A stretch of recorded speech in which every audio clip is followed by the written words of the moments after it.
Welcome to everyone. So my lecture, as you can see, is about the interplay between dust and stars. So after the very clear and detailed presentation of Karine, I think that the introduction is done.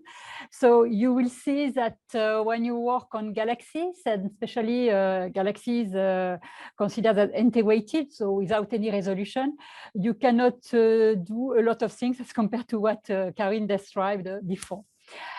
So I start with very few examples of the situation that you can have in galaxies.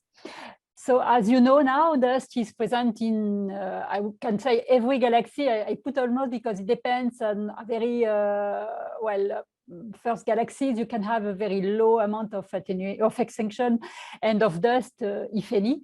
But we can say that we have dust in any galaxy from low to high redshifts. So I would like to highlight the very recent review of Salim and Narayanan last year. So where you can find a lot of definitions and details on extinction curves and extinction models, and also attenuation topics, but simulation and observation, but at the scale of galaxies, so not at the scale of physics or clouds as described by Karine previously. So now a few examples for complex distributions that you can find. Of course, you know certainly very well these pictures, but I would like to highlight very different configurations you can have in galaxies. Even at low redshift, because all these objects are at low redshift. So on the upper panels, you have, of course, M51A and M51B. And in this case, you have a very well-designed galaxy with a grand design spiral. And you can see that you have a very symmetric geometry at any wavelengths. And even if, of course, you don't have exactly the same distribution, you can find the same shape at all wavelengths. From here visible, in the middle you have the UV, and on the right you have Herschel, so infrared data.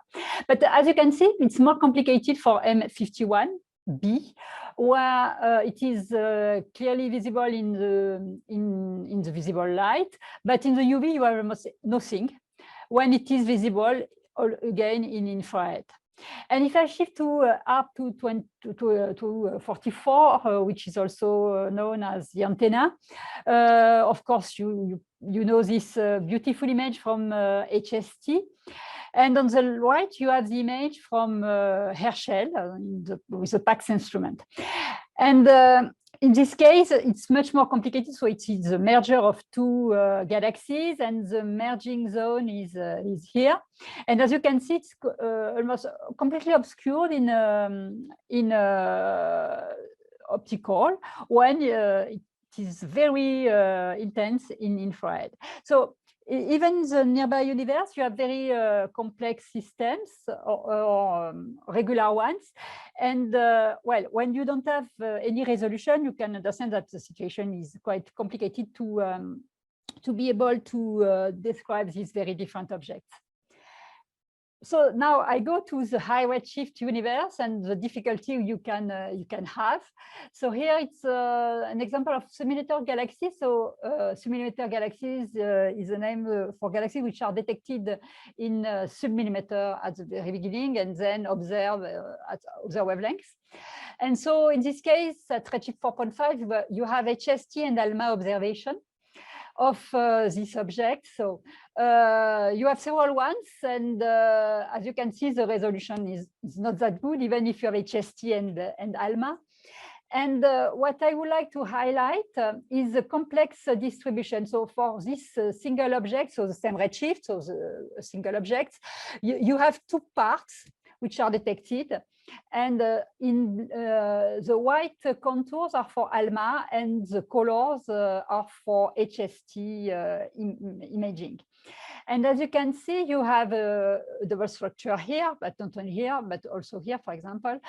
And for the south part and the north part, you have very different configuration, because on the south part, you have ALMA and HST observations and detections. For the north part, you have only HST detection. But when you measure the star formation rate for this structure, combining infrared and UV emission, because HST observations are UV redshifted, you can see that most of the dust, well, most of the star formation rate is measured in infrared, which means that most of the stellar light of young star for young stars is in infrared, and is the case in all these different configuration. For example, here it's very extreme, where you have more than 2,000 solar mass per year for the star formation rate in the south part, so here where you have Alma-Data, and almost nothing in the UV. So now we have examples of such objects, especially with Alma-Data, and previously we also with Herschel detections. And we must also be able to reproduce these cases. So it's very diverse. Anyway, before going to models and well, the descriptions of well, phenomenological description, I would say, I would like to emphasize that these extreme cases of objects where the dust emission is completely disconnected from the optical visible, the optical light that you can see from stars, so in UV or in optical. Well, it is not the rule in very large survey. So here it's an example of a survey of the Cosmos survey, where the NRK index, which is a combination of near UV, R, and K observations, so completely from stars, from the stellar emission. With this parameter, this combination of colors, you are able to reproduce the infrared emission as a whole, so the total dust luminosity, which means that the measurement of the stellar light that you can see from emerging from the galaxies is representative of the total infrared luminosity. So I will go back on this topic after, but it's only to give you a flavor of the different aspects we have to understand and to reproduce. So here is the outline of my talk. I will start with the description of the dust and stellar interplay, and especially the framework in which we are working when we try to understand this interplay. Then I will describe what we know about dust attenuation laws, their measurements, and also the theories that we have. And the last part is about the amount of attenuation that you can measure from empirical relations. I'm afraid I will not discuss dust to gas ratio, Nicolas, but well, I apologize. After each of these different items, I propose to make a break and to take time for a few questions. Okay, so the first item, dust and stellar interplay in galaxies, so the framework. So with the description of Karin, I think I can be very quick, especially on the definition of extinction curves. And I will insist on the difference between extinction and attenuation, which is a classical difference made by people working on galaxies. So a very, very simple sketch here about the dust attenuation. What you measure when you don't have any resolution in a galaxy is the spectral energy distribution. So here it's very simple sketch where you have here well, the shape of an observed spectral energy distribution, so the flux versus the wavelengths.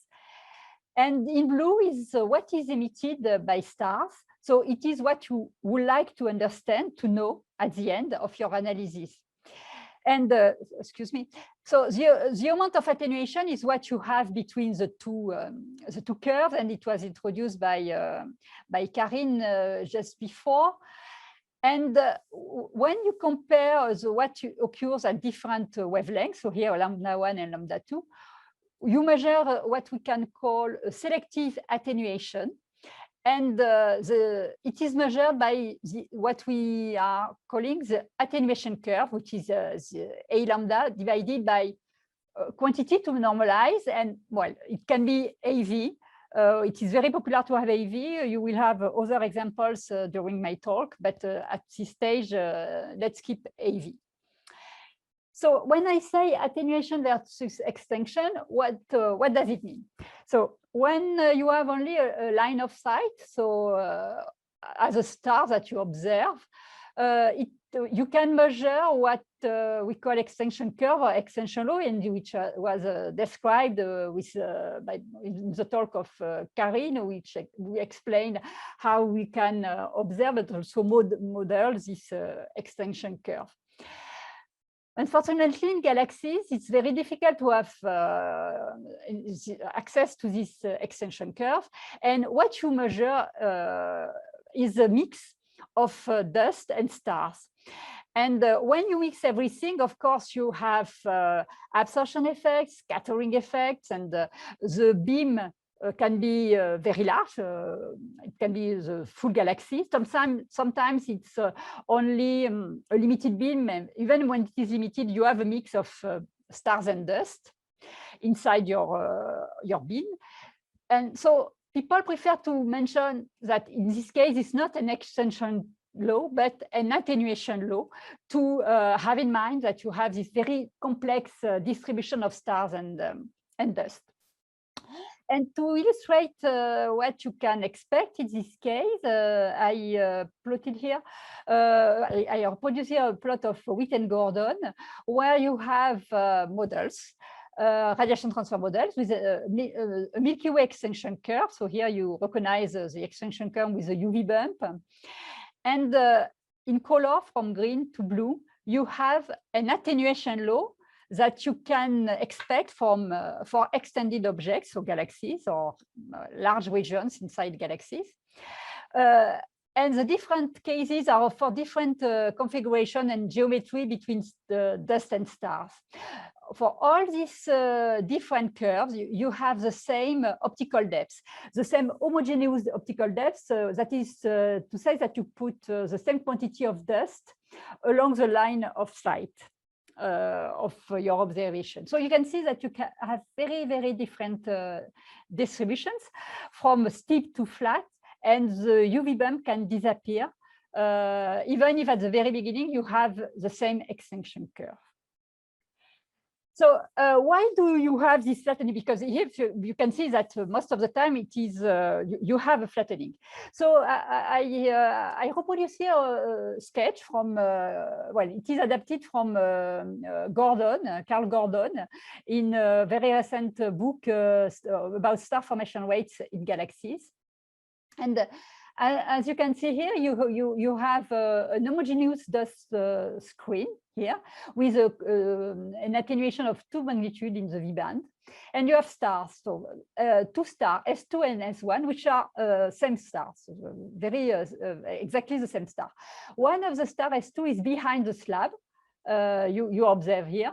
And the S1 star goes from the blue, the light blue to the red position here. And you measure the attenuation law, which is the net obscuration you have for the doublet of the two stars. So let us start with the first position. So position 1 in blue, model 1 in blue here on the curve, and here for this star. You have one star which is behind, which is almost completely, well, which is completely attenuated because if you have 2 magnitude in the V band, you have about 6 or more magnitude in the UV. So practically you don't see this star. So what do you see? You see only this second star, the S1 star, which is not absorbed at all. So when you compare when you measure the attenuation as a function of the wavelength, if you observe only S1, you don't have any absorption, differential absorption from the UV to the V,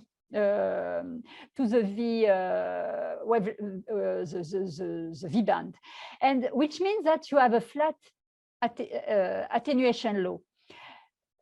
Only because your star here, the only one that you see, is completely unobscured. Of course, when you go to the near infrared, S2 starts to be visible because the extinction law is very is not very low. It's very well, the ratio between the attenuation in the lambda at lambda in the near infrared to the V is very low. So the net obscuration for this star is low in the near infrared. So you start to see both stars. So it's more complex. But from well, let us say the UV to the V band, you have a flat law. And of course, when the star goes inside, so the orange, green, and red position, the situation is less extreme in the sense that both stars are obscured. And at the end, you have an attenuation law, which is here. So I would like to say that in this plot, it is only the extension and which is considered without any scattering inside the beam. In the chapter, the chapter of Carl Gordon in this book, you have more complex situations. But it is only to highlight that you can have a very different attenuation curve, even if you start with the same extinction law. And this sketch with obscured and unobscured stars is something which is very frequent to explain what we see in galaxies. So now extinction curve. So for extinction curve, I will be very quick because Karin says everything about them. What do we know? Practically, we know the extinction curve for the Milky Way, LMC, and SMC. So the most common ones used for the study of galaxies are the Milky Way curve, the average, they are average laws, the LSC2 curve for the supershell in the Large Magellan Cloud, and from the SMC bar. So you have very different shape here. Very steep is for the SMC, with a bump for the Milky Way, and a bump which is reduced for the LMC2, which is in blue here. Well, it is almost, we don't know anything else precisely about extinction curves, observation of extinction curves. And here I put an example of what you could do, for example, for M31, where you can have some information about the shape of the extinction curve, but in this case, for this work, it was only for H2 regions, so not for individual stars. You can measure the obscuration in front of H2 regions, and as you can see here, you have an idea of the shape of the extinction curve for different clump. You see a bump, but well, the measurement, of course, is not as accurate as for the Milky Way or for the Magellan Clouds.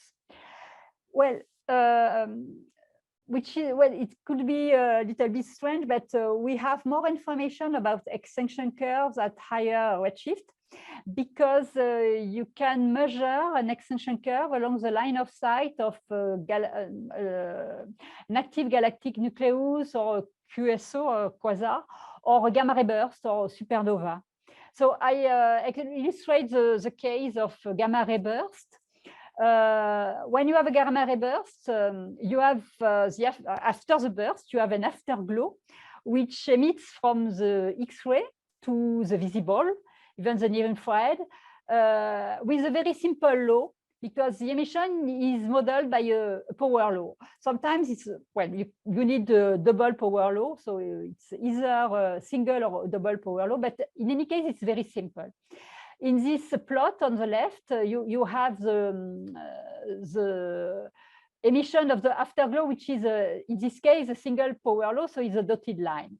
And everything you measured, which is not consistent with this model of a simple power law, is due to the extinction along the line of sight. And then in this case, for example, you have all this measurement in the UV, blue, green, visible, and here in the near infrared.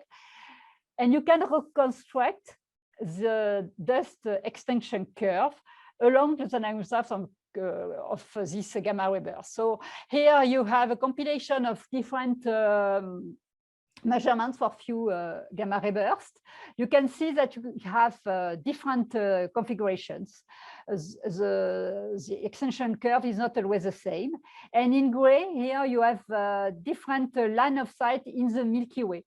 So it gives you an idea of the diversity of the distribution of extension curve in the Milky Way, but also along the line of sight of gamma ray burst. You can also do something with quasars with almost the same idea. You can build a sort of spectrum for a non-obscured quasar. For example, you take the SDSS catalog and you select quasars which are very blue, and you build the non-obscured SCD of this blue average quasar, and all the departure from this distribution is again due to the extinction. It is the assumption, of course, and you can reconstruct the extinction curve for quasars. Again, you have different results, I would say. For example, Richard et al. Said that the SMC curve reproduces quite well the obscuration along the line of sight of a quasar, but at higher redshift, for example, here from the work of Galerian-Harrier et al., you have a curve which is flatter than the SMC curve, but consistent at I think 2 or 3 sigma. It is still consistent with an SMC curve. So, well, the situation is not perfect, but you have some hints about this extension curve at high redshift. So it's all I would like to say today about the extension curves. But of course, as Karine explained, it's a very important ingredient because it's the description. The dust models can explain the extinction curve. Then when you go to the attenuation, it's much more complicated. And the theoretical framework of attenuation topic is radiation transfer modeling. So, of course, it's a very complex topic, and I will only give a very short summary.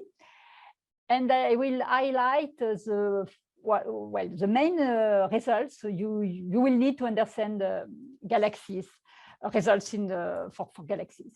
So what are the main ingredients of radiation transfer modeling? So the aim of radiation transfer modeling is, of course, to put dust models to assume some configurations to mix dust stars and sometimes gas when you have also hydrodynamical simulations. And then you analyze the interaction between photons and dust particles with different numerical methods. So the main ingredients are here. So of course you need a dust model. So it is exactly what Karine describes. You need optical properties, chemical composition, and grain size distribution. What you must have in mind is that for a given model of radiation transfer, most of the time you have only a single model. So you assume a model, so a grain size distribution, a chemical composition, and optical properties. And of course, you remember the end of the presentation of Karine with the different cosmic dust models. You saw that you have a lot of models, but in this case, you choose only one model. So, of course, from one radiation transfer model to another one, you can have differences which whose origin is in this assumption that you have about your dust model. A dust model means that you have a single extension curve in your model. And it's also very strong simplification when you know that you have very different extension curve, for example, along different line of sight in the Milky Way. The radiation transfer codes, you have several ones which are public, deals with the interaction between photons and dust particles. So I will not describe them because, well, first of all, I'm not an expert, and but well, it's also very long topic. You have different methods and different models. So here I put some examples. You have the trading code, the skirt code, or the Dartway code. What do you need? Of course, you need the radiation field to hit dust particles and to produce photons.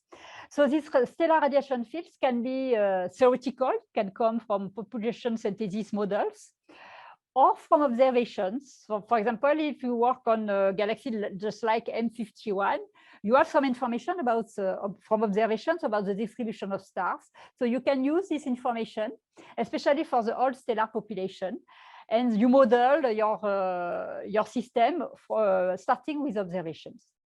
And of course, you have to also assume a dust and star geometry at the scale, of kiloparsec scale or something like that. So you need to have a distribution of stars versus dust, which may be homogeneous or clumpy. So from all the talks you had last week, you know that a clumpy distribution is more realistic than an homogeneous one. But well, in models, most of the time you have the two which are studied. The geometry, you can have a shells geometry or a mixture. You can have a spherical or a slab or a bulge plus this to be more realistic. So, well, I will go back to different dust and star geometry after that. But of course, you can have a very different configuration among models. So here are the different config. Well, they are not the only ones, but it's, I think, good examples of different configurations that you can find. You have a category of model with simple geometry and simple stellar content. So these models are very useful to understand the physics at work. And so you have the model of Witt and Gordon in 2000, and more recently, the model of Schoen and Duane. And in these models, you have a spherical geometry and a very simple distribution where you have a shell, so stars inside and the shell outside. You have dusty models with a very well mixing of dust and stars, or something like cloudy models with a concentration of dust inside. And when you have this general distribution, then you can assume either a dust clumpy or an homogeneous medium. When you have an idea of the geometry of your galaxy and you are working, if you are working on nearby galaxies, you can produce simplified geometry, but more realistic. For example, here you have a very classical distribution. When you have a thin disk, a thick disk, and a bulge. In red, you have the distribution of all stars. In blue, of young stars, and in brown here you have the thick disk where you have dust. So it's, for example, is used for the Dustpedia sample, and also for M51. So I will put some, or M31, several ones, some examples of it. But I would like to emphasize also that radiation transfer models are also used as post-processing of simulations. So you can use hydrodynamical simulation to, of course, in this case, you can explore very different galaxy types, isolated galaxies, mergers. You can also follow galaxies from their formation to, and all the evolution from the high redshift to the nearby universe. And that from this simulation, you can add some radiation transfer modeling. You take the gas distribution, you associate dust to the gas distribution from hydrodynamical simulations, and you perform radiation transfer modeling on these distributions. So you have several examples in the literature. Here it's some, well, it's a detail for some galaxies from the Eagle simulations and the skirt modeling. So now I shift to the three different results that, from my point of view, are very important to understand what occurs in galaxies. The first one is related to what I said before, the flattening of the attenuation curve and also the decrease of the UV bump amplitude when attenuation increases. So if I go back to what I said before, you had a plot where the extension curve was very different from the attenuation curve, which was flatter. So if you compare these two plots here, on the right side, you have a very large optical depth. So very large dust content with an optical depth of 4.5. And in black here, you have the extension curve. And you can see that if you accept the shell distribution here, so the real curve, with an homogeneous medium, and if you remember the shell configuration, if you're in the stars, and you have a shell, so a dust screen, and you observe through this dust screen. So it's close to the distribution that you have for the extension along the line of sight, not very representative of galaxies. But for all the other cases, you have a flattening of the curve, which is the attenuation curve is very flat as compared to the extension curve. And on the left, you have very low optical depth, only 0.5. And in this case, the extension curve and the attenuation curves are much more similar. So this effect is, so this flattening of the attenuation curve when the extension increase, the attenuation increase, is due to the dust which is embedded in optically sync medium from the UV to the V or the near infrared. So it's exactly what I explained with my very simple sketch with the two stars.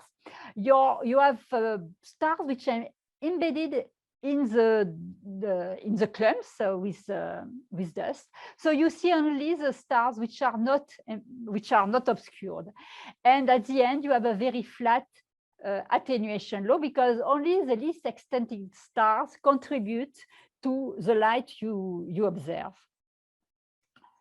So it's the first results. The second one is in competition with the first one, unfortunately.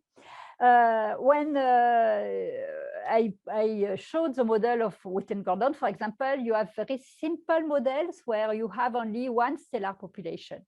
But of course, in galaxies, you don't have a single stellar population. You have stars at very different ages. You have very different site of star formation. So you can expect that young stars are not distributed as all stars.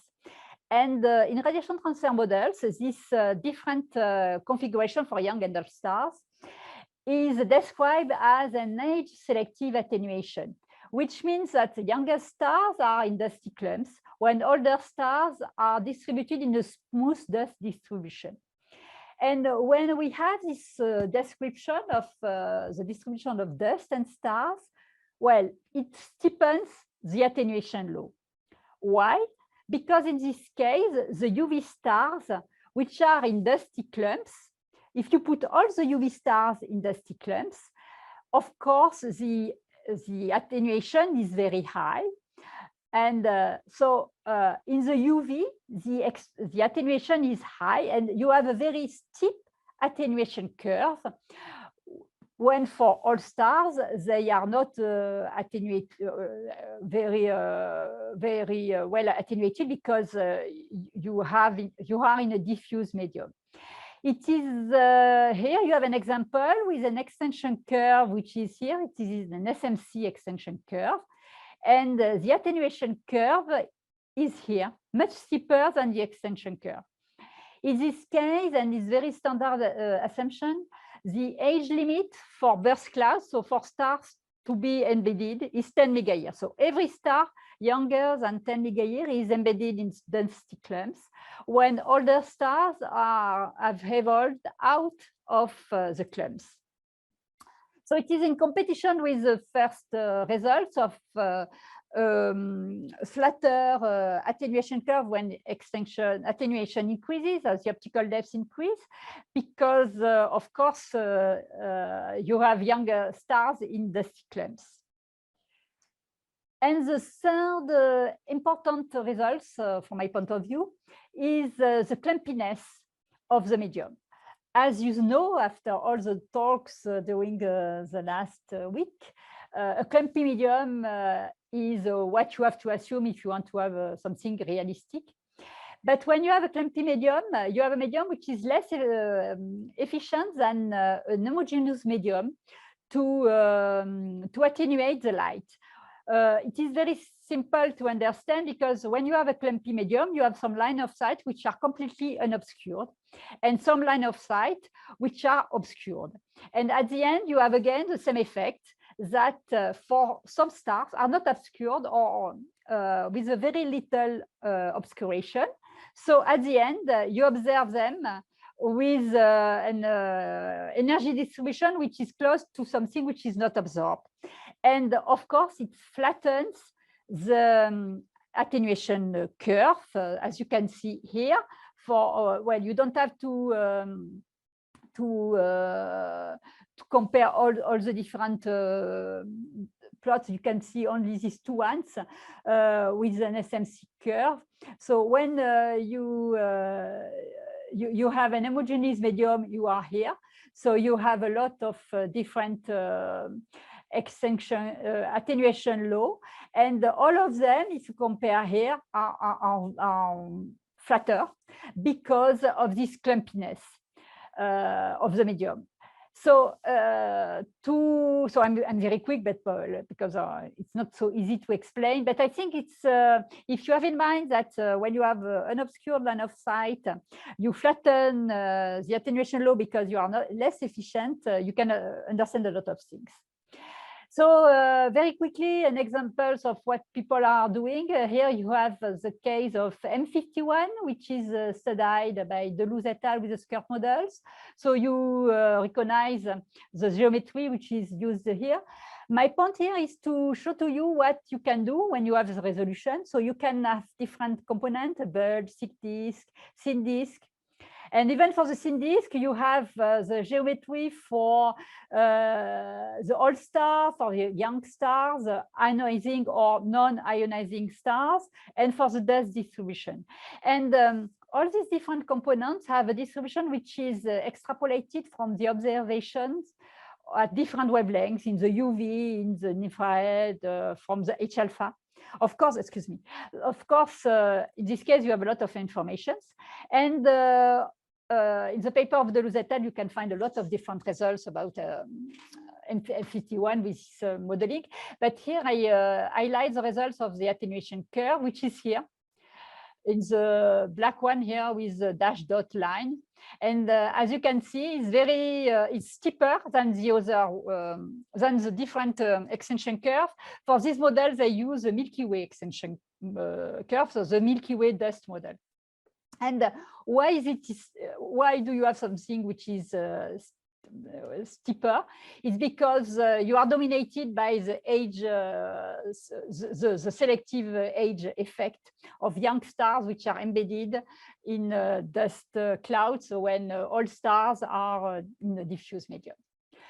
Another example, very different, is from simulations when you combine radiation transform modeling and simulation. So here is a combination of Mufasa and Gizmo's hydrodynamical simulations and with the Hyperion radiation transfer model.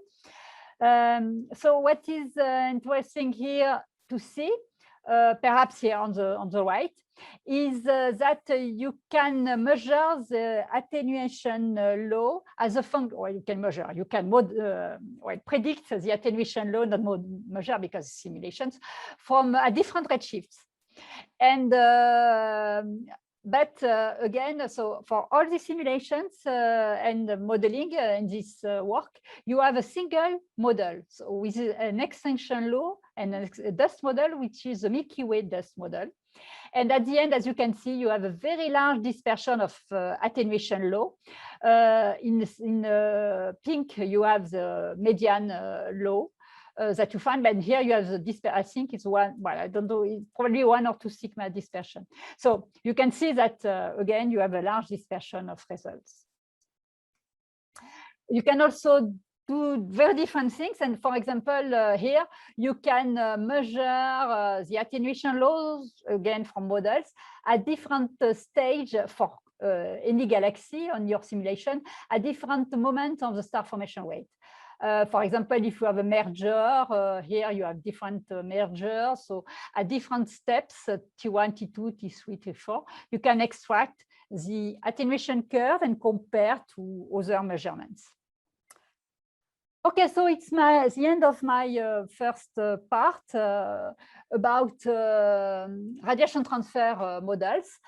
So few points which are important to and useful for the following results I will present.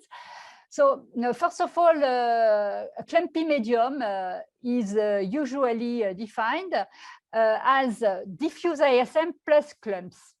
And in this case, you must have in mind that it is much less efficient than an homogeneous medium to absorb photons. Models of galaxies include most of the time an age-selective attenuation, which steepens the attenuation curve. A single extension curve is used, so which means a single dust model most of the time for the large majority of the models. An attenuation curve appears to be flatter when the attenuation, so the optical depths, increase. I didn't discuss a lot the UV bump because I don't have time to discuss everything, but you have also an effect on the UV band when it is present in the extension curve. If you assume a Milky Way extension curve, its amplitudes also decrease when attenuation increases. So perhaps can we stop a little bit here for a few questions, if any? Guylaine? Yes, there are a few of them. So if I go by order of apparition in your slide, so one which is on the SFR at redshift 4.5 at the beginning, how it's calculating?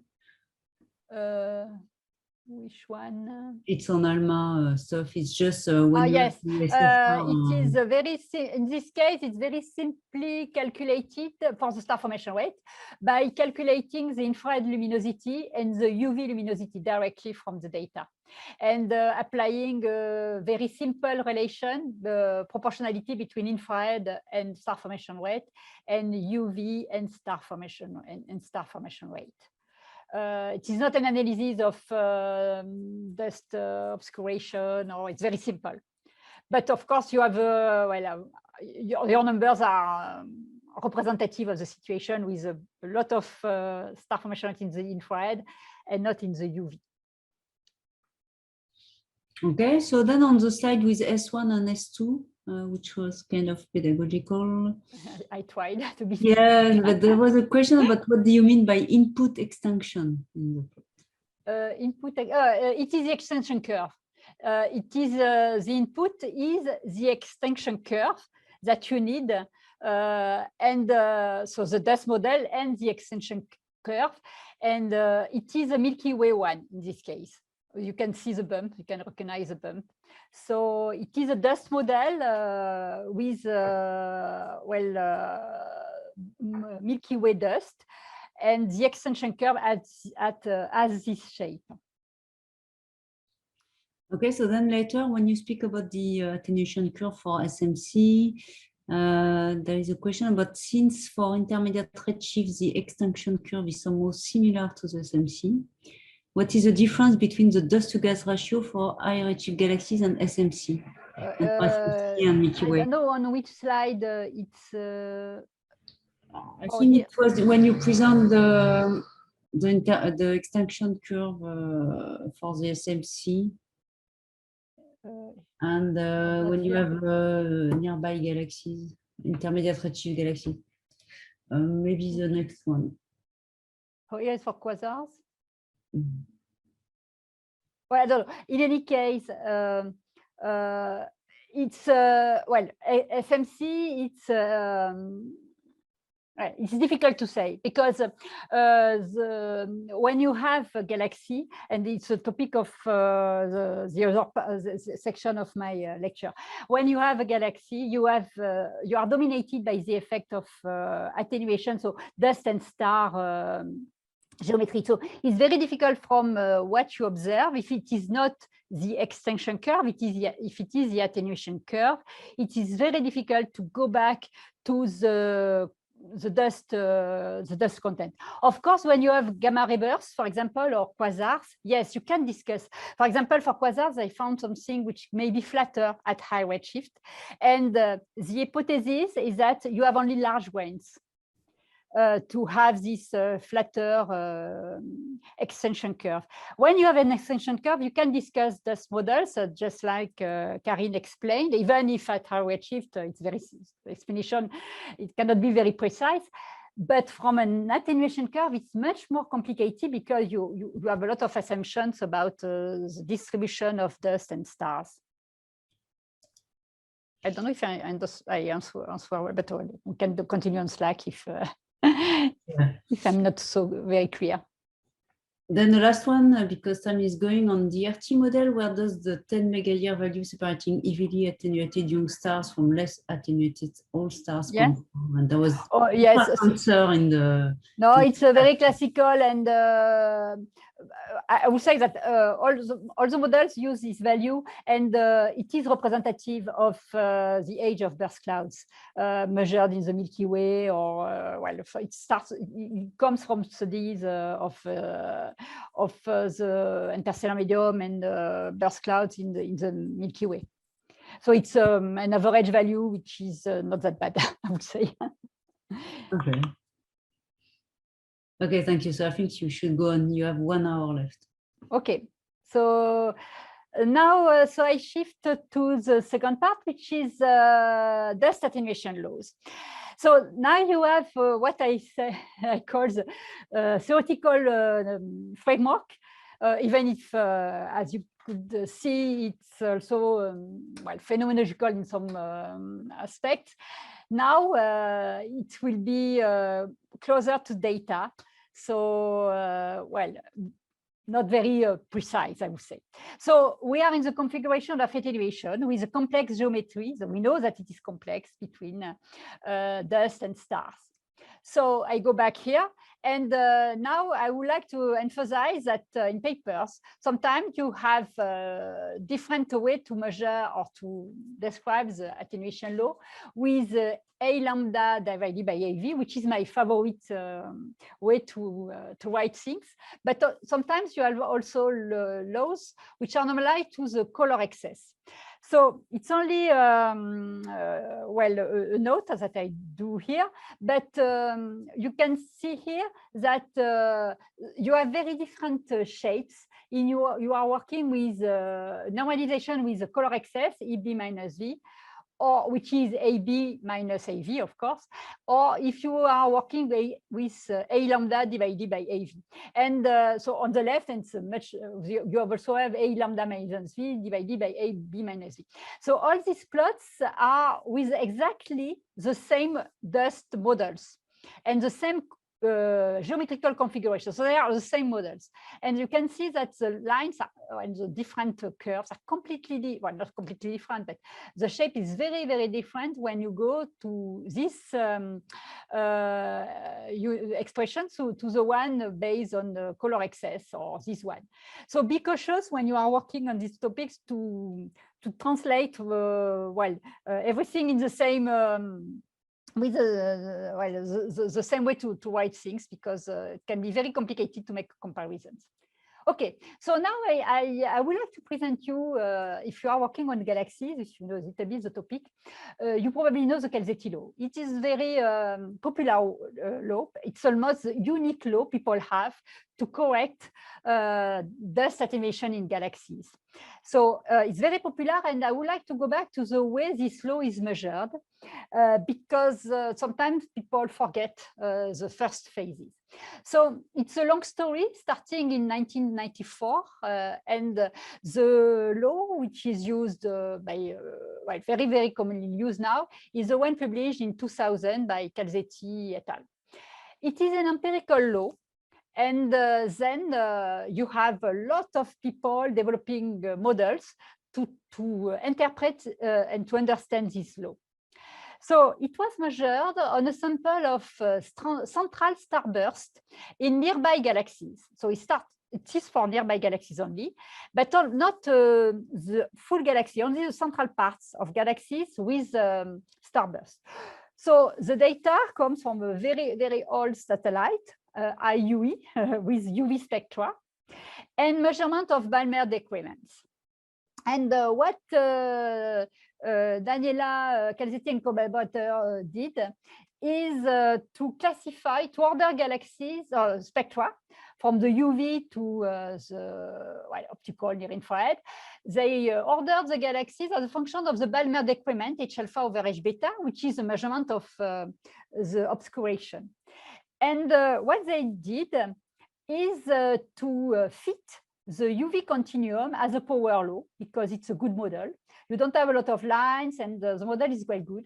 So if you focus here on the lowest curve, it is the one with the H alpha over H beta ratio, which is the lowest also. And in this case, the attenuation is can be considered to negligible. And you have this power law. And when you go to this curve, to this one, and when you go from the bottom to the top, the Balmer decrement increase and the extinction in the line, so from the Balmer decrement, so the obscuration increase. And at the end, you can see that your continuum is very flat. This beta value, which is the slope of this continuum, is very important parameter now that you can find in a lot of studies of galaxies. And what they found in 1994 is that beta, this slope beta, is correlating with the Balmer decrement, so the extinction in the Balmer lines. So it was the beginning of the construction of this law. And what Daniela Calzetti and collaborator did is to use this one just like for stars. You say that this curve is for a galaxy without any attenuation, and then you compare, you make pairs of spectra, this one and this one, this one and this one, and so on and so forth, and you measure the attenuation curve just like an extinction curve. But it is an attenuation curve because it's not stars, it's a galaxy at the very beginning. So it is described here. And with this comparison, they built the attenuation curve just like you build the extinction curve in galaxies. And it is normalized to the color excess for the gas because it is measured with a Balmer decrement. So an important result which comes from this measurement is that the color excess for stars was measured to be only 0.44 times the color excess for gas, which is also a very important result for people working on galaxies. But of course, you don't have a calibration of this extinction curve or effective extinction curve, it's the attenuation curve, because it is a difference of attenuation at different wavelengths. So the calibration, the absolute calibration of this law was performed only in 2000. It's why the law now is the one published in 2000. And it was measured with the dust emission to measure the full re-emission of the absorbed light. So it was calibrated with the dust emission of the galaxies. And the result is here. The law of Calzetti, so the attenuation law of Calzetti is in cyan here, this law. You can see that you don't have any bump. You can see that it is, well, not very steep, I would say. Here you have the Milky Way, either pink or red curves, depending on the one you are using. So the Milky Way is a little bit steeper than the Calzetti law. The LMC or the FMC curves are much steeper. But, well, this plot is very common, and you have very similar plots in the literature, but you must have in mind that we are comparing things which are not at all comparable, because the Calzetti law, it is an attenuation law, average over a large central part of the galaxies. The other ones are extinction law, measured along the line of sight of stars. So, well, you must have in mind that you cannot compare easily. So it is the Calzetti law. I will go back on then on it after. It is just like an extinction law, but it is not an extinction law. It is for galaxies, and you don't have any UV bump. So very quickly, this, of course, now people are tried to measure, to do exactly the same job as Calzetti. And of course, since you need to work in the UV, because the Calzetti law was measured in the UV, it is easier at high redshift. So you have now, especially with the multi-spectrograph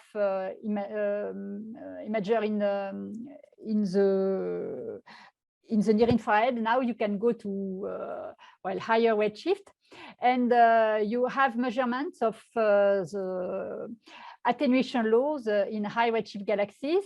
Most of the times I found something more or less consistent with the Calzetti curve. Here is an example where they try to find the difference with the metallicity with a law which is steeper than the Calzetti law for low metallicity objects, but similar to Calzetti law for high metallicity, but perhaps with a bump. Well, you don't find a lot of studies in the literature because it's not so easy to obtain data to make this works. So now that you have the Calzetti law, we can say that the situation is much more complicated because we saw that you previously that you have a large dispersion of laws, for example, from simulations. And so we must be able to reproduce these different configurations. So of course you need formalisms to describe these laws that you measure. And in the literature you can find, well, most of the time you have two formalisms which are used. The one of Calzetti, of course, which is the measurement of the law. And the one of Charles-Wenfall developed in 2000 at the beginning to be able to reproduce the Calzetti law. So they are not similar.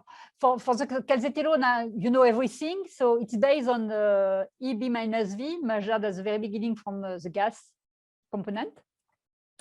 It is a single and simple attenuation law for all the stellar continuum. You have a law and you apply it. And as I told before, you have a different in the color excess for stars and lines. So it is the original recipe of the Calzetti law. So I recall you that we are in this configuration because you have stars and dust. But for the lines, from the Balmer decrement, you use a very simple model of a screen with the H2 region with a star and the shell of dust. So it's a very simple configuration. The Charles-Wenfall model is a little bit different.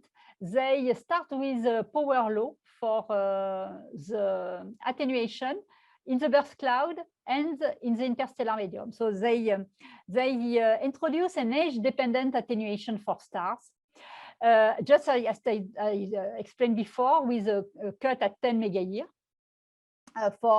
You have stars inside the burst cloud when they are younger than 10 megayears, and out of the burst cloud when they are older. And of course, if a star in the burst cloud, the obscuration is you must add the two components.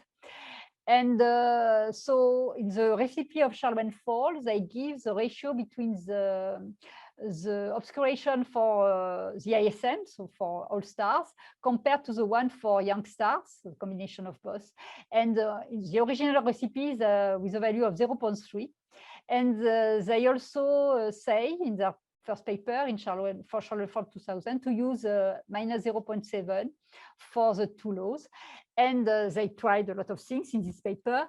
And with this configuration, they are able to reproduce the Calzetti law.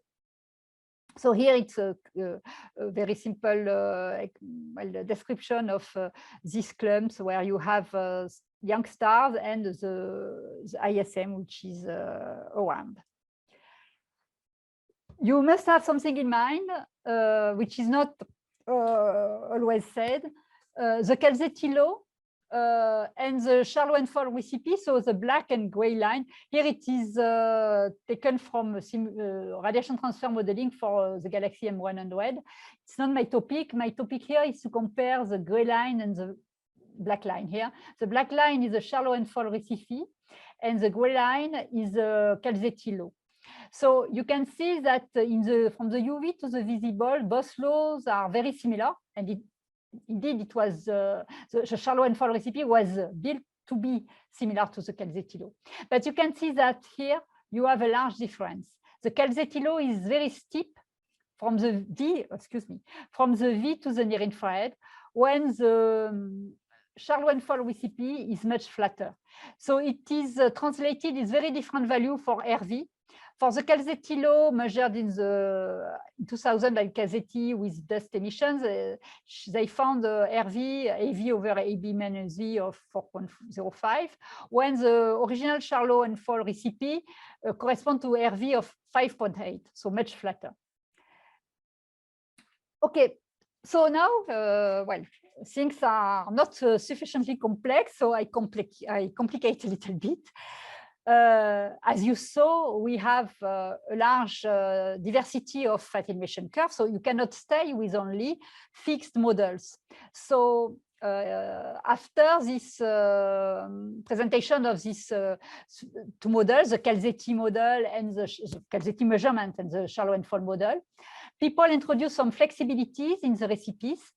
And for the Calzetti law, they introduce delta, which change the slope of the law. So you can see here with different values of delta, you have the original law of Calzetti, which is here, the dotted line.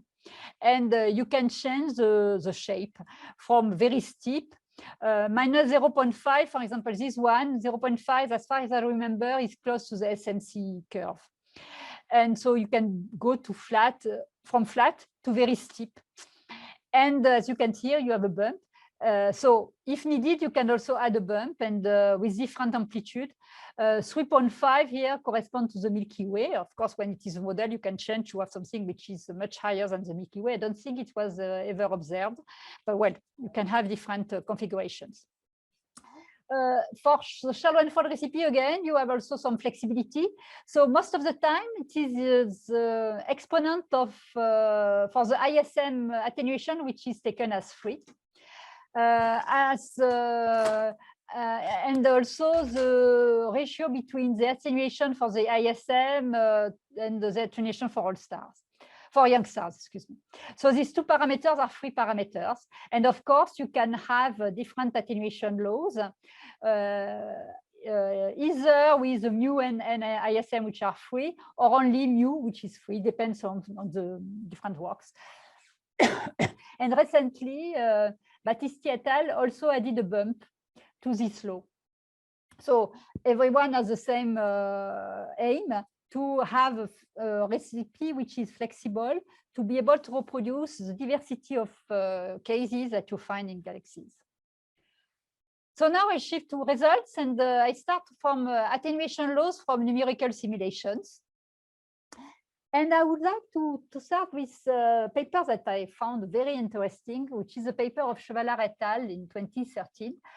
Why I found it very interesting? It is because it is a compilation of radiation transfer models. Most of them are for disk and bulge geometries, just like the one I discussed before, for example, for M51. And from these different models, they took the results and they fitted the results with the Charlow-and-Fol formalism. So they use the results of the radiation transfer models, just like observations, and they fitted the models, the formalisms of Charlow-and-Fol. And the results are here. So you have the exponent here. And here they are plotted. Unfortunately, they put minus n, so it's a little. Well, you have to have in mind that you have a minus here. But I can explain. I will explain in detail. So here you have the Calzetti, the equivalent. The exponent in the visible, which correspond to this value for the Calzetti law, and this value for the Charlow-and-Fol law. So similar value. But you can see that the distribution of values from radiation transfer models are quite different. And you you find again that when the attenuation is low, AV is low, you have something which is very steep, steeper than the Charlot and Fall and Calzetti original recipe. But when you go to higher optical depths here, you can see that you have a flattening of the low. You must you cannot be surprised, which is exactly what we said before. And what is interesting to see here is that if you measure this exponent in the near infrared, you have the same trend, okay? And this time, the Charlot and Fall recipe is here, when the Calzetti recipe is here. And as I told you before, the Calzetti law is very steep in the near infrared. So the Calzetti law cannot reproduce the results of radiation transfer models in the near infrared. So if you are working in the near infrared, the Calzetti law is not the best model for you to use. So results from this time from cosmological simulation. So again, the Eagle simulation and the Kurt radiation transfer models. So you use all these simulations as observations. And then again, you fit the results with formalisms. So in this paper, it's why I selected it. They use both formalism, the formalism of Charlot and Fall, but also the one of Calzetti. So you have both, so you can compare. So I don't have time to describe both, so I will describe only the Calzetti one here. Because it is measured in the visible, so you can use it. And you can see again, here you have the different results. You can see that you have again, as the AV increase, flattening. So here the value of delta corresponds to the steep low here and the flat low here. Again, the flattening of the attenuation low. And you can see that the Calzetti law is here. So you really need to have a flexible recipe if you want to reproduce all these different trends that you find in your cosmological simulation with radiation transfer. So what can we say from observations this time, which is also quite interesting? So not the direct measurements of the Calzetti law, but from observations of galaxies and fit of spectral energy distributions. So it is a common way to measure attenuation laws. Why is it common? Because it's based on photometry, and when you want to work on large surveys of galaxies to have statistical results, most of the time you don't have spectroscopy. So you must deal with photometry. And so you fit photometry, spectral energy distribution with different bands. So very quickly here, I describe the different ingredients of SED fittings. So you assume a star formation history. Of course, you have to build the stellar component. So you take a star formation history. For example, here, it's what we call the delayed star formation history. You start with an increasing and then decreasing star formation history. So star formation rate increasing and decreasing. You can add bursts. You can do a lot of things. You combine with SSP, simple stellar population. It can be, well, very popular ones, of course, are the ones of Pozilla and Charlot. But now BPAS model with binaries are also used routinely. You assume an IMF. So now everything is known for stars. And you go to dust attenuation. And if you want to study dust attenuation, of course, you can assume different recipe. You can use either Charlot and Fall or Calzetti recipe. Of course, flexible recipes to be able to fit your SED. So different slope. And so here is for the different stellar continuum, young, old. Of course, it depends on the age of the stars. And here you have different slope for the attenuation law. Now, most of them, well, not most of, but very routinely used model include the energy balance between the stellar light which is absorbed and the dust re-emission, which means that when you have data just like here, from the UV to the infrared, you are not fitting separately the UV optical, so the emission of stars up to the near infrared, and the infrared emission, but you fit everything in a single and homogeneous way. You feed the UV near infrared continuum for stars, and you put all the energy absorbed from the intrinsic emission of stars to the observation to the infrared emission. And you fit both at the same time to be completely consistent. So here I listed a list of libraries which are commonly used as templates. Depending on the complexity of your model, you can use simple libraries as the library of Dale and Delu. You have also the other library of Shari Elbaz, for example. If you want to do something more physical, you can use the Dren and Lee models. You can also use the Themis models described by Karin.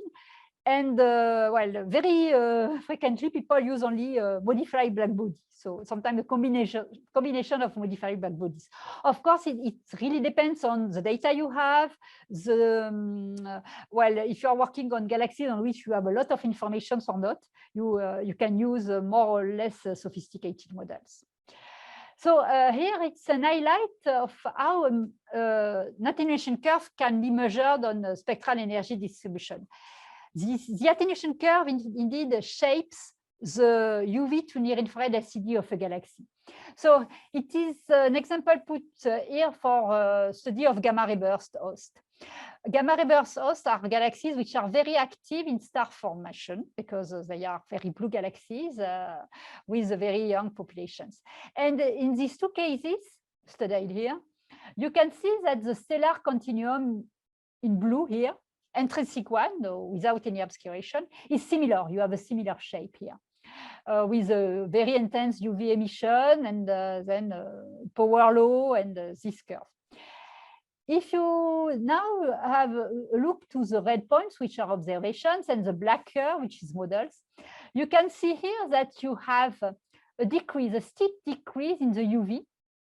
So it is redshifted, I don't remember, redshift is close to 1, I guess. So here you are in the UV, so trust me, you are in the UV. So you are decreasing here, when here your distribution is almost flat. So if you assume that you have the same or similar intrinsic emission from stars, of course, the difference is the dust attenuation curve, which is different. And the result is here. In this case, you have a very flat attenuation law, which is here. The Calzetti law is in green here. The black line is the extension curve inside the gamma ray burst host. But I would like to have only a look to these two curves. You can see that you are flatter than the Calzetti law.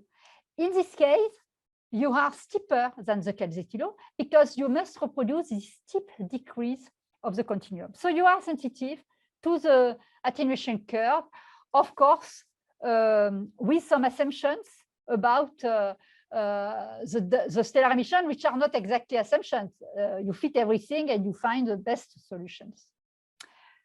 So this exercise was done on a lot of different samples, and I present only very few of them.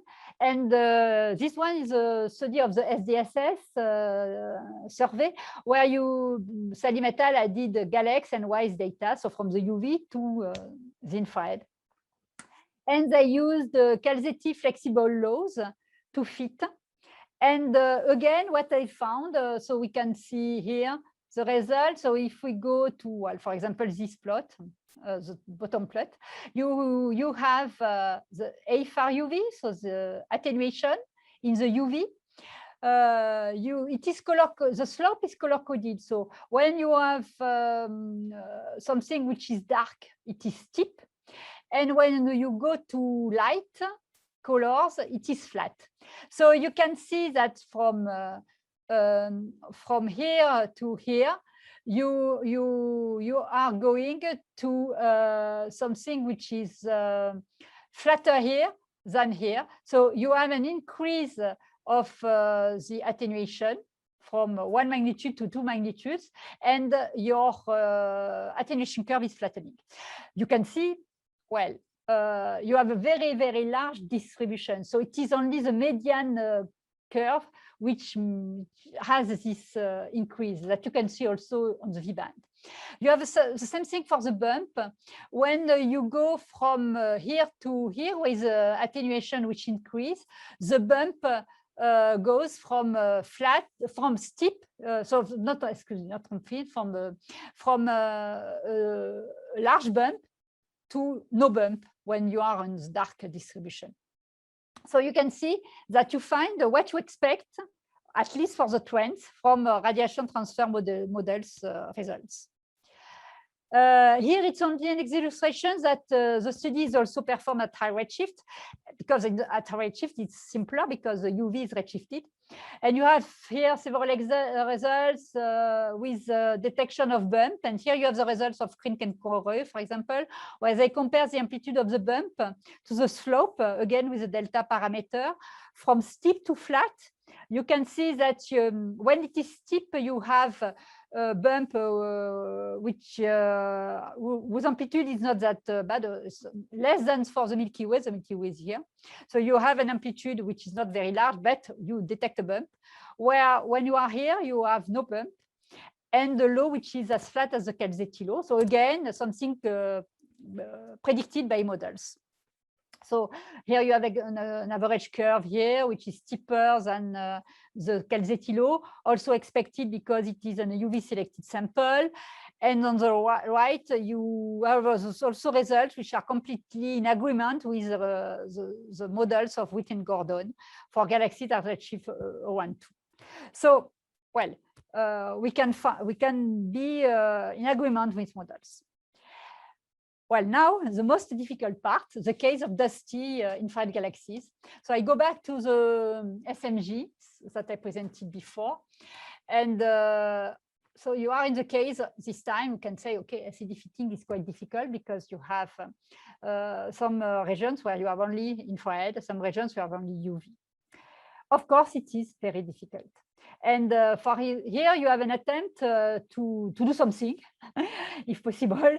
So so it's a work I performed 2 years ago, and I tried to fit only the UV to near infrared emission of this galaxy. So you have different objects. Here you have a very dense object for ALMA, very dense distributions for the light, well, for the emission detected with ALMA in cyan here, cyan contours, when the optical light is very extended. And in this case, you have also large distribution for the ALMA data. And I try to fit only the UV to near infrared continuum of these galaxies, of both galaxies. And what I found is that I'm able only to retrieve half of the dust content. In this case, it was half, more or less, of the dust content. But in this case, where you have a very dense medium, it was only 10% of the dust emission that is reproduced here. And when I fitted the full SED, the UV to the far infrared, here I was, I had to introduce a very, very flat attenuation lows, much flatter than Calzetti, to be able to reproduce this infrared emission. When in this case, the Calzetti low was okay. So it is only to illustrate that these cases are very difficult. We can do something with SED fitting, but the interpretation is very complex and very complicated. But once again, I would like to emphasize that these very extreme cases are indeed extreme cases. And here you have the full sample, which is a COSMOS sample of galaxies detected in the COSMOS field, but also with the Herschel data. And all these galaxies are with Herschel data. And on the y-axis, you have the dust luminosity measured by fitting only the stellar SED, just as I did before. And we were able to reproduce the dust luminosity most of the time. But when you have galaxies with very high specific star formation rate, and with the losange and the square here, you have the objects observed with ALMA, you can see that it's much more difficult and that you underestimate the dust emission. But for the bulk of the galaxies, well, we can do something. Statistically speaking, we can do something with without infrared data, but on these extreme galaxies, for sure, without infrared data, we cannot infer the star formation rate. Okay, I can stop here for the second part. Yes, we start by your first question, which is directly linked with what you just said here. Yes. It's about the energy balance principle that Yeah. that is in the model requires dust and stars to be well mixed, and in this example, it's clearly not the case. So they're asking how much this will affect the output of energy balance in the code you're using as SIGAL or McPhee. Or... No, the energy balance is completely independent on the configuration. The energy balance is only to say that the light you see in the infrared due to dust heating is due to stars, whatever is the distribution of stars. So the energy balance by itself is okay. So to measure the star formation rate, whatever the distribution here, the combination of the UV and the infrared that you have to add, of course, is okay. Where it is more difficult is for the stellar, if you want to, for example, to measure the stellar mass. Because in this case, yes, it is dependent on the distribution, because you can have stellar all stars, for example, in a more diffuse medium than young stars, but at high redshift it could be different. And for example, in these two cases, here it seems that you have this diffuse emission for the stellar light, but on the right case, no, it seems to be at the same place as ALMA. So in this case, that for the dust, for the stellar mass, for the total emission of stars, yes, it is dependent on the configuration, but the energy budget, no, it is completely independent on the distribution of dust and stars, because it's only, you say only that the dust luminosity comes from stellar heating, which is well, the basics. Okay, thank you. So what is the uncertainty linked to the choice of the exact IMF? When you do heating? You have the uncertainty of the IMF. So, well, it is uncertain for sure.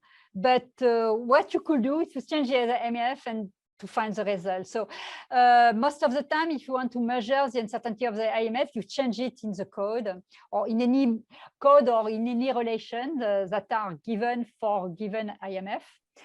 You change them, and most of the time it is only a translation. You translation in log or multiplication for the star formation rate, for example, or the stellar mass when you go from one IMF to another one. But does it change the attenuation law? No, for the attenuation law, I don't remember any work combining both. No, I don't think so. Okay. Well, at least from my knowledge. And the last question is, what is the wavelength range for which Balmer decrement can measure the extinction? The Balmer decrement measures the extinction. I will go back at the end of my talk. The Balmer decrement is invisible. So when you compare H alpha H beta, you are at 4,800 and something for H beta and 6,000 and 500 more or less for H beta, H alpha. So you are in the visible. So you are measuring only the attenuation in the visible and for the light that you see. And so, well, if you are lucky and if it is representative, you have a measurement of the extinction. If the medium is not too thick, it can work. It is the assumption of the Calzetti law in any case. Yeah. Okay, thank you. So you have only 20 minutes left. I have to be quick. Okay, so the amount of attenuation, and now I would like to discuss the attenuation, the IRX beta relation, because once again, if you are working on galaxies, you probably know this plot, which is well, very, very popular, and people are comparing what they call IRX and beta. So beta, you know now. It's the slope of the UV continuum, as I explained before from the former observation of Calzetti. Here it is illustrated from model, from stellar population models from the Starbus models. And you can see here, so here our model for a constant star formation rate. And yet you can see that when the star formation rate becomes constant after 100 or more megayear or more of the constant star formation rate, the slope of the UV continuum does not vary. And you have a single value, which is close to minus 2.2. And of course, any deviation is attributed to the dust attenuation. So what Meurer et al. Did in 1995 and 1999 is to compare these beta values for the sample of Calzetti to the ratio of the infrared luminosity to the UV luminosity, observe the UV luminosity. And they found there's a beautiful link between both, which is the IRX beta relation that people try to understand, and they also try to put a lot of other observations. Here you have the prediction for an SMC law in dotted line, and in the solid line is in the Meurer law, which is consistent with the Calzetti law. But it is not a demonstration of the Calzetti law. It is only consistent with the Calzetti law. It is also consistent with the Milky Way law without a bump, for example. So simple physics to understand this IRX beta relation. Dust emission comes from stellar light, which is absorbed. So if you write LIR just like this expression, because it is the diminution, well, you take the stellar light and you take only what is absorbed by dust. So, and if you say that you are dominated by the UV photons, this very simple way to write LIR is close, well, is linked to tau UV, the optical depth in the UV. For the UV light that you observe, it is also linked to the UV because it is just the effective attenuation in the UV. So IRX, which is LIR over LUV, is tightly related to tau UV, the optical depth in the UV. The slope beta comes from the power law to describe the UV continuum. So the expression of beta is this one. And if you apply again the attenuation in the two wavelengths, you found that beta is linked to the difference between the optical depths at the two wavelengths. So you have both a dependence on both the attenuation curve with beta and on the total amount of attenuation with IRX. And of course, the IRX beta diagram is a very powerful diagnostic to study dust attenuation in galaxies. Some theory to confirm IRX. My demonstration was very simple. So now you have better models. IRX is a very good measurement of the attenuation in the UV.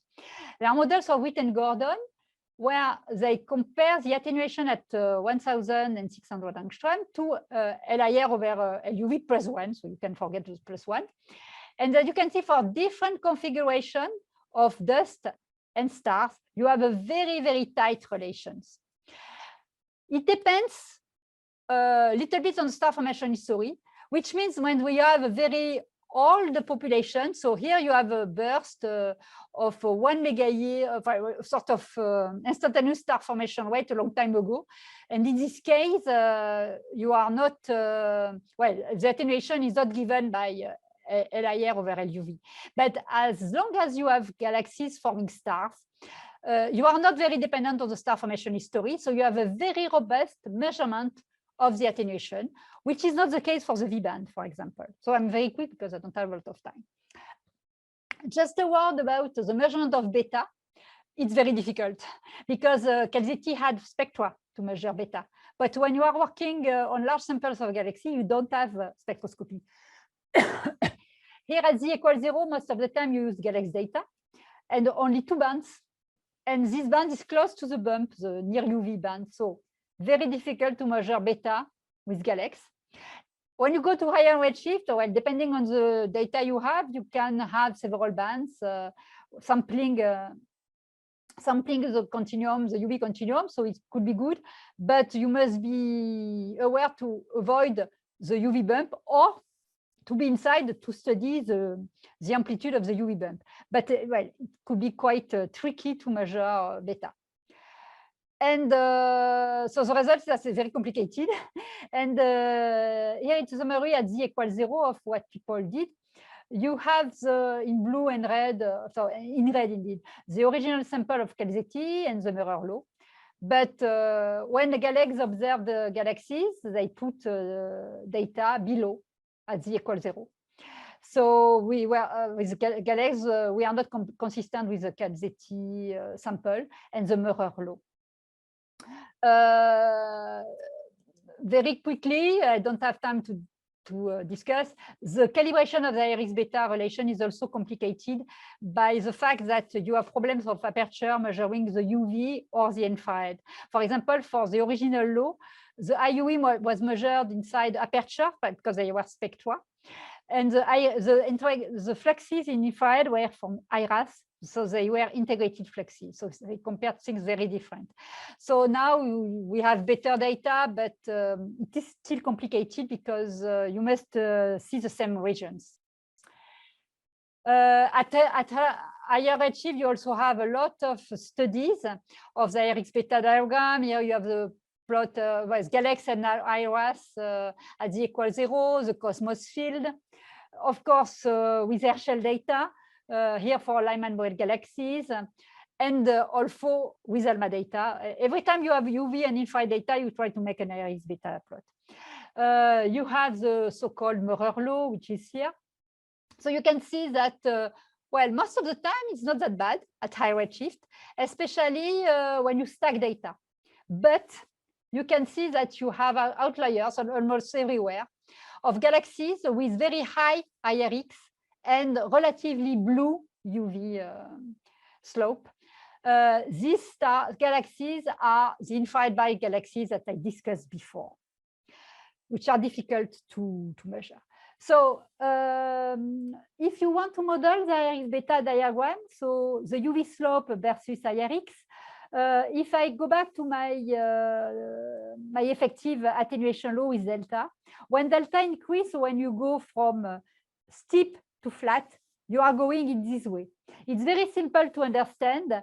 When you have a flat attenuation law, you don't have any strong UV reddening. So beta is blue when the attenuation law is flat. So you are going in this way. You have a lot of paper in the literature, and I like the paper of Popping et al. Because it's based on models from Shen and Wayne. And they showed that, for example, when you have turbulence and clumpiness, curves become grayer, something you can understand with all the things I explained before. Well, so when it becomes grayer, again, you have beta, which is bluer, and your attenuation laws are going in this way. Perhaps more interesting for infrared bright galaxies, which are here. If you assume a screen, very opaque medium, and some holes inside, you are able to populate this part of the diagrams, which is this one that I put here for infrared bright galaxies. Why? But again, with the same reason as previously, you have a lot of stars which are embedded in very thick medium, so you don't see anything, more or less, but you hit dust. So you have the emission of dust in the infrared emitted by these stars. And what you see in the UV is only the stars out of the clumps. So very blue because they are not obscured, but the attenuation is very large because of these stars embedded in clumps. So this model is very powerful, even if you have a small fraction of stars outside the clumps, dusty clumps, you are able to produce models which are here. Very quickly, it's not the end of the story. You don't have only stars, dust which change Iris and star diagram. Of course, stellar components is also important. The BPAS model, so when you introduce binaries, change the calibration. Your BC03 is here, BPAS models are here. So, well, you have to account for the models. And also the age of the stellar populations. If you have older stars, you are here. So, of course, if you have older stars, beta is redder. And for example, galaxies at z equals 0, which are found below the Maurer law, are interpreted as with a component of all stars, which reddens. So I like this diagram, not to describe it in detail, but to give you the complexity of an Iris beta diagram. So a very powerful diagram, but you can explain almost everything with it. So it's very complex. I'm not sure to have a lot of time. Ghislaine, how much time do I have? Officially 0, so you have 10 minutes. 0, but yes. For this part, 10 minutes is the end of the lecture, including question. Oh, okay. So I would like to emphasize that you have empirical relations to compare attenuation and to measure attenuation. So, for example, people have found a dispersed relation between attenuation and stellar mass that you can find in the literature, especially at high redshift, between 1 and 3. So it is used because when you don't have beta, for example, stellar mass is easy to measure. So you can measure the attenuation. So I go very quickly. At a higher redshift, it's difficult. At redshift 3, 4, 5, we don't know exactly how it works now. You have also this relation with nebular lines measured with the Balmer decrement. It's why I prefer to spend some time here on the nebular and stellar emission, because it is linked to what the question I had before. So when you measure the Balmer decrement, you compare H alpha and H beta, and you have the attenuation in the line by assuming a case B recombination. And the Balmer decrement without any extinction equal to 2.86. And of course, this with a very simple relation, KH beta being the extinction law, because in this case, it is an extinction law because you have a very simple screen model. You can have the measurement of the attenuation, for example, is the H alpha line. However, it really depends on the extinction law you are using, and most of the time, it's a Milky Way line extinction curve, which is used. So you have this value. But if you use SMC, for example, you have a different value, of course, for KH beta, KH alpha. And what I would like to say is that sometimes in the literature, you find that the Calzetti law is used for this Balmer decrement, which is wrong because the Calzetti law does not apply to the Balmer decrement. And in this case, the H alpha attenuation is very different. So be cautious, don't use the Calzetti law for lines. So here it's too much. So I go back to the difference of color excess for stars and lines that I discussed before. It is also quantity that people try to measure. Again, something which is not very well known. You have the original Calzetti value, which is here. And in the literature, you find different values. Some people say that, especially for galaxies with high specific star formation rate, you can have higher value, and the same attenuation for lines and UV continuum in galaxies. But you probably have a large dispersion. Other studies say that it is very dispersed. So again, something which is not well measured today. Here it's only to give you a flavor of the difficulty of the measurement. Here you have EB minus V for stars and EB minus V for gas. You can see that, you must be very optimistic to find something from such a plot. So we need, clearly we need more data. And I hope that the future near-infrared spectrograph will give you more data. And I would like to finish on very interesting results, which, make the same things very complicated. But when you have these very massive starbursts, which are very dusty, the Balmer decrement cannot be used. And even if you have measurement of patient beta lines, which is in the near infrared, so you can expect with a lower attenuation, is not the end of the story. And here you have a comparison of the ratio between patient beta and patient alpha, which must be a measurement of the attenuation, just like the ratio between H alpha and beta, the Balmer decrement. And the attenuation you can measure by comparing the star formation rate measured with patient beta and the star formation rate measured with infrared.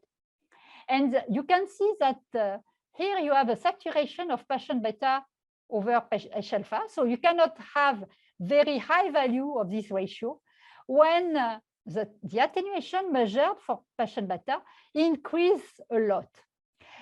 If you have a simple dust screen and the very simple model where you can say something with a patient beta to H alpha ratio, just like you are doing for the Balmer decrement, you must be here. In this case, you are here, which means that patient beta and H alpha, in this case, do not measure the full attenuation. You have attenuation which is hidden and with a mix of dust and stars, and which cannot be explained with a very simple way people are using with a Balmer decrement or ratio of hydrogen lines. So you must be cautious in these extreme objects. And it is also what was found here, where you compare the attenuation in the H alpha line measured with Balmer decrement, so blue points here. And when you measure them with comparing the star formation rate in infrared and H alpha, which is much higher. So for these objects, which from my understanding are extreme and rare objects, but important for the evolution of galaxies, because they are massive starburst galaxies, well, it is very complicated and you must be cautious. Okay, so a few concluding remarks. I would like to emphasize that radiation transfer models are crucial to give the framework to understand what can occur when you mix stars and dust in galaxies. What we can expect to measure on these galaxies is only an effective dust attenuation law. And again, they are not found to be universal, so the situation is very complicated. The different recipes, be cautious that if you use a Charles-Fall recipe or Cassidy recipe, you don't have the same thing in visible and near infrared domain. So even this domain is complicated, not only the UV one. IRX beta plot, a very important and useful plot, but very difficult to interpret because of the interplay between dust and stars. And the obscuration of emission lines, very powerful, but also which may be very complicated in galaxies which are highly obscured. So again, be cautious. Thank you. I'll stop here. Thank you, Vero. This is not very optimistic. No, I would say. Not optimistic. What's the point of people doing papers and thousands of papers on the IRX beta relation whatsoever? Yeah, no, I'm not optimistic. Well, no, you're right. No, you must see that people working on these topics, of course, if we can say something on dust models, we are very happy. But most of the time, well, at the end, we use dust attenuation laws to try to measure a star formation rate when you don't have infrared data, or to be able to understand what occurs more or less in the galaxy. But well, we cannot do. We must be very cautious to draw conclusions. Yes. Okay, so I have two questions in the stack. So one on the warmer CMB at high redshift. Can this affect the IRX beta relation because the dust temperature is also changing? Well, if you have very no. Probably no. I would say that the first results we have on the domain, I would say no, because you have galaxies which are quite hot at high redshift, so the CMB effect is not that much. It could be important to measure the dust mass because you must be able to fit very well the cold part of the infrared emission, but not for this topic where you need to have the dust energy, the energy emitted by dust. And in this case, it's you are dominated by warm dust, not cold dust. Okay. Another question about when you have an observation that is not covering both H beta and H alpha, can you use H delta or yes, H gamma to measure? Yes, provided that you don't have the problem of obscuration, which is too high, and that your ratio can say something. Yes, but of course, H beta, H delta are more obscured, so you can have some problems of models. What is interesting is to compare all of them to have an idea of what well, you can say something about the distribution if you compare the different lines. But of course, yes, you can do something. Okay, thank you.